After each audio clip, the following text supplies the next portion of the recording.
C'est le sens de l'amour.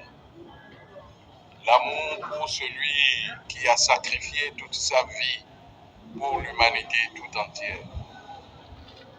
C'est également le signe de la paix. Celui qui, malgré toutes les persécutions, a prôné la paix et a invité ses adeptes à faire régner la paix où il se trouve. Et sa religion est appelée la religion de la paix, l'islam. C'est ce que cette commémoration signifie pour tous les musulmans. Notamment au cours de cette rencontre annuelle, c'est l'occasion pour les musulmans de revoir sa vie, de revoir également les enseignements qu'il a eu à léguer pour sa communauté. Et donc, au cours de nos rencontres, vous allez constater que nous faisons beaucoup plus l'éloge du prophète Mohammed. Nous retraçons à travers ces éloges-là sa vie, et parce qu'il est tout simplement un modèle pour tout âge.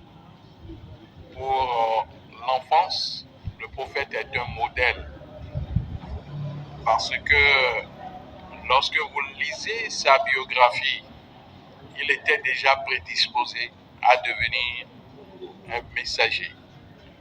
Et donc, pendant que il s'amusait avec les enfants de son âge, et comme vous le savez habituellement, il se déshabille. Mais le prophète Mohammed, en voulant le faire, il a entendu une voix qui lui dit: il faut protéger ta nudité. Protège ta nudité, prophète Mohammed. Et puis, il remit son habit. Les gens autour de lui posent la question de savoir pourquoi, quand il joue avec ses amis, ses camarades, jamais il ne se déshabille comme tous les autres. Et même son grand-père également. Il lui a posé cette question, il lui a dit: à chaque fois que j'ai envie d'enlever mon habit, j'entends une voix qui me dit: oh Mohammed, préserve ta nudité. Et donc, il était un modèle alors pour l'enfance, à ce que l'enfant n'expose pas sa nudité et ne soit pas trop turbulent. Et donc, il est aussi un modèle de bon et exemplaire adolescent, parce que pendant qu'il n'était pas encore promu pour être messager de Dieu, déjà en tant qu'adolescent, le prophète Mohammed sallallahu alayhi wa sallam, il a eu à intervenir dans un problème de toute une contrée, de toute une tribu. Il était celui-là qui a pu relier les tribus qui étaient en guerre. Il s'agissait pour la pierre qui est autour de la Kaaba, la pierre noire. Et donc, à un moment donné, les tribus s'arrogeaient le droit de celle-là, cette tribu qui va aller poser la pierre à son endroit.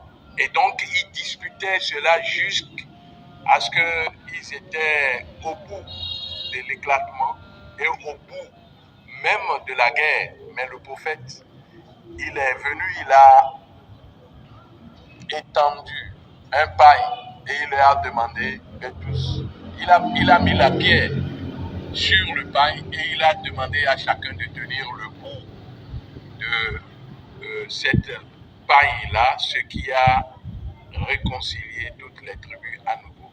Il le faisait déjà pendant qu'il est adolescent. Et donc, à l'âge de 40 ans, vous le savez, c'est à cet âge-là qu'il a reçu le message que Dieu l'a envoyé en mission.